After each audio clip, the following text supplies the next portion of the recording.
Hello everybody, Dave Neal here, stand-up comic host of Bachelor Nation News. And in this video, we're going to talk about the PPP loans and the State of the Union address last night that President Biden had. Now hold on a second, don't click away. This relates back to Bachelor Nation. There have been several PPP loans taken out by Bachelor Nation that may not fit into the requirements to have those loans forgiven. So we're going to discuss that and play for you what President Biden said regarding a prosecutor that's going to be assigned just to prosecute the PPP loans for the people that took them out and either didn't pay them back or took them out under fraudulent guidance. All right, we'll get into it. But first, I've got a Dave Neal Show video that is fascinating on my other channel. TikTok star held hostage by a cult. It sounds too bizarre to be true. It's wild what's going on. There were two TikTok stars that were sisters. The family's pleading for one of them to contact them, and there's this wild QAnon adjacent Hollywood Christian cult that exists. Now, I got nothing against Christians, but there are some cults that use Christianity to suck people in, divide them, and this and that. This story's fascinating. Again, it's got nothing to do with Christianity. This is wackadoodleness right here. And if you want to check that out, just go to the Dave Neal Show on my YouTube channel, and you can click that video or other ones that I've got out there discussing everything from Britney Spears to Dave Chappelle and Joe Rogan and everything in between, Russian athletes and all that jazz. Okay, so we're going to get into it. But so just for you guys, to be fair, some people say, hey, Dave, if you're going to call out Tayshia for her PPP loans, why don't you call out Arie? And I always go, geez, you're not watching my content. Here are the videos that I've made. Here's one. Bachelor alum denounces those who took PPP loan money. Tayshia issues statement. It shows Arie's vacation home in Hawaii. We've got Becca Martinez calls out Tayshia and Arie saying pay back the loans. Nick Vial says donate the PPP loan money. The Young Turks, a progressive news channel, talks about the PPP loan fraud story. So it goes on and on. Fraud or fair? All these questions. Boy, it's been a while. Only 8 months ago, this was my backdrop there. Boy, how did you guys let me get away with that? You need sunglasses to watch this. Anyway, folks, so I've been discussing this for a long time. Here's what President Biden had to say last night about the PPP loans. My plan will not only lower costs and give families a fair shot, it will lower the deficit. The previous administration not only ballooned the deficit with those tax cuts for the very wealthy and corporations, it undermined the watchdogs, the job of those to keep pandemic relief funds being wasted. Remember we had those debates about whether or not those watchdogs should be able to see every day how much money was being spent, where was it going to the right place? But in my administration, the watchdogs are back. And we're going to go after the criminals who stole billions of relief money meant for small business and millions of Americans. Tonight, I'm announcing that the Justice Department will soon name a chief prosecutor for pandemic fraud.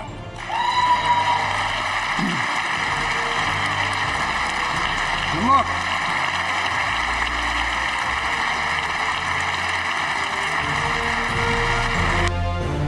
there it is, folks. Thanks for watching. So we'll have another video discussing some other aspects of the State of the Union, and how it relates back to The Bachelor here. But look, this was released yesterday by the Southern District of New York. I don't know if you watch any criminal shows here, but the Southern District of New York is the most powerful, I believe, jurisdiction in all of the U.S. with regards to, they don't get a case wrong. CEO of Payment Protection Program lender, MBE Capital, arrested in connection with fraudulent loan and lender applications. So they're looking at, cases where in addition, Martinez engaged in a scheme to obtain a PPP loan for MBE in the amount of approximately $283,000 through false statements regarding the number of employees. I hope that the department that will be prosecuting these pandemic fraud situations encourages people just to pay back the loans. Because how you prove fraud is interesting, which we'll get to. Let's get to that right now. How does someone prove intent in a fraud case? Since they can't get into your head or force you to testify against yourself, prosecutors may try to show your intent with such evidence as records of your statements and conduct, testimony from witnesses who claim they were defrauded, complaint letters that could show you were made aware of possible fraud. This being understanding that not everyone who took out a PPP loan might have understood what the qualifications were to have that loan forgiven. The main qualification was the Payment Protection Program, and again, correct me if I'm wrong here, was to help people that had existing payroll. So all Arie would need to do is to prove that him and his fiance, or him and his wife, which are listed as the two employees under their loan application, were actually receiving payment before they applied for the loan. So if I had my own company, which I do now, and I was under salary, which I am not currently yet, I will be. Can I get a raise? You know what I mean? Hit the subscribe button. If I was under salary and then my business, was met with some hardships during the pandemic, which, to be honest, influencers, for the most part, made more money during the pandemic than before because people had to get their advertisement money spent through means that they could self-produce, which became influencers. Commercials weren't being filmed for a year because of the pandemic. Influencers received a lot of money. So much so that some influencers, like Jason Tartick, who's an influencer from Bachelorette, now engaged to Caitlin Bristow, Jason Tartick said, you know what? My management, my finance people told me I could apply for the loans. I decided I wasn't gonna because I was actually doing quite well. Now, obviously, everyone's in a different scenario here. So I'm just going to reread for you what we've shared before. So this online database exists, and people found that Tayshia and Colton Underwood's charity and Dale Moss had applied for a loan, although he had never taken the money. Tayshia recently starred as a Bachelorette co-lead in 2020, and she was one of the lucky recipients of a $20,000 COVID bailout for her one-person LLC, Tayshia Adams Media, which is based in her hometown of Newport Beach, California. Now, she took this money out. Maybe times were tough. Absolutely. I'm not blaming her. We don't have all the information. Maybe times were tough. This was before she was named Bachelorette, before she got all of these lucrative gigs that I'm sure she's making in the, how many figures? 7, 8, 6, 7, 8, 7, at least 7. She's at least making $1 million. Absolutely. Maybe making into the double digits there, right? But in a statement provided to Vulture, representatives for Tayshia Adams said that she used the loan to hire an employee to assist in her media endeavors. As a business owner, television and podcast host, and brand ambassador, Tayshia obtained a PPP loan that enables her to hire an employee. Now, a PPP, this is where this is not exactly fraudulent, because I'm not saying her intention was to fraud, but it could be ignorant, and ignorance is not an excuse for the law, right? So the PPP loan was not meant to hire people. I can't receive a $20,000 PPP loan and be like, all right, cousin Eddie, I'm going to pay you 20 grand. You're on my team. Hey, give me 10 of that back. So much fraud can come from using the loan money to hire new people. That's not what it was for. So if we look in this, so it's from the Small Business Administration, right? And the small, first draw PPP loan forgiveness terms. So here are the terms. Employee and compensation levels are maintained. Employee levels maintained. That doesn't mean growth. It means maintained. Whatever employees you had beforehand, you know what? Not even necessarily the same employees, because I'm familiar with this because I was laid off from a job. And I believe my company probably received PPP loans. I never checked. I was like, bye, good riddance. And after I was laid off, they rehired people. Now, that didn't help me, but they probably got back to their quota. They were like, all right, we can rehire somebody, and we don't have to technically fire him. We laid him off. So a lot of people lost their job this way.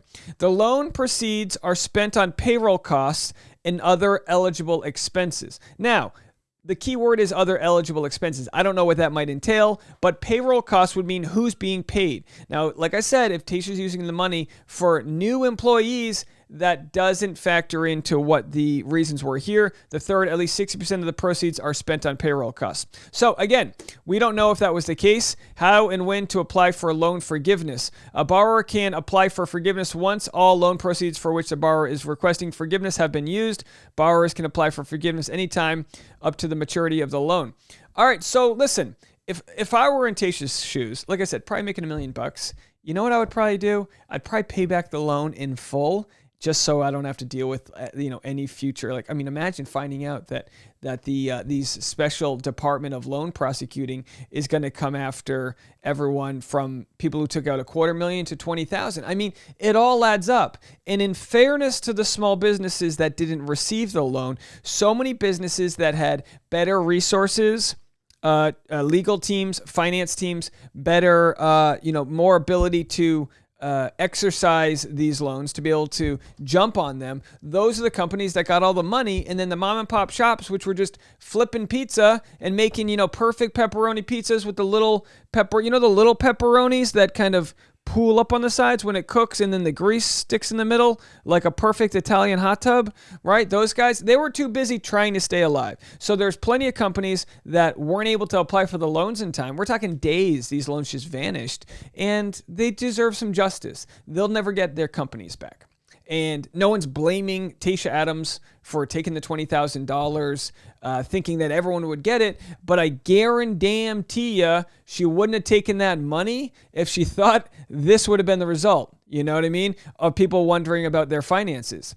Now, with regards to Arie, he's taken the more a-hole approach, which is don't say anything about it. At least Tayshia, this is why they say, you should stay silent if you can, because Tayshia's representatives spoke in a way that probably wasn't educated to what the loans were meant for, and that's why we know that technically she should have to pay this back. And whereas Arie, Lauren and Arie, a couple who married and now share 3 children, they might have had 5 more by the time this came out. They're popping them out. We're giving a $20,000 loan for their company, Instagram Husband, which they operate from their home in Scottsdale, Arizona. Their LCC lists 2 employees. The couple recently revealed on their YouTube channel that they had purchased a second home in Hawaii. So this is where people are really upset. They're complaining about the cost of avocados in Hawaii. They're out there, in their second home, which, by the way, the people that live in Hawaii, the natives that had their sort of empire, their Hawaiian empire, overtaken by the U.S. government. That's exactly what happened, right? Their cost of living is going up. Their property taxes are going up. Their avocado prices are going up because people are moving there for their second home. You know what I mean? Looking at you, Mark Zuckerberg. How's the metaverse doing in, crystal clear Hawaiian waters? Anyway, shout out to our favorite Hawaiian supporter, Maya. How you doing out there? So it's a complicated scenario where, not blaming them. And then people have asked me, Dave, did you take out a PPP loan? No, I didn't have a company at the time. I wouldn't have, maybe it would have been good since I was unemployed. I factored into the standard unemployment pandemic money that everyone else was getting, in 2021? Was that only last year? It feels like 10 years. It feels like it's been 10 years long. Anyway, so this is interesting. I could really honestly care less if Arie and Tayshia have to pay back their loans. What I do hope for is that the prosecutor team that is assigned to deal with pandemic fraud really lays the hammer down on the bigger people that have taken a lot of money. Hey, that might include companies like TB12. There's been a ton of companies out there that thought they were getting free money, and you know what? I'm in full belief that companies should be paying their fair share in taxes and that employees should be covered during tough times. And we saw too many small businesses lose their business because of greed from bigger companies. I hope they all pay a price. And hey, maybe there'll be some funds to get some of these businesses that were lost to kind of get back on their feet. Wouldn't that be nice? Let me know what you guys think. I got one more video coming your way. If there's any breaking news, you know where to find it. We'll talk to you soon. Oh, you know what? Did I promote the Dave Neal Show? I did. Go watch the Dave Neal Show right now and check out my other content. Bye, guys.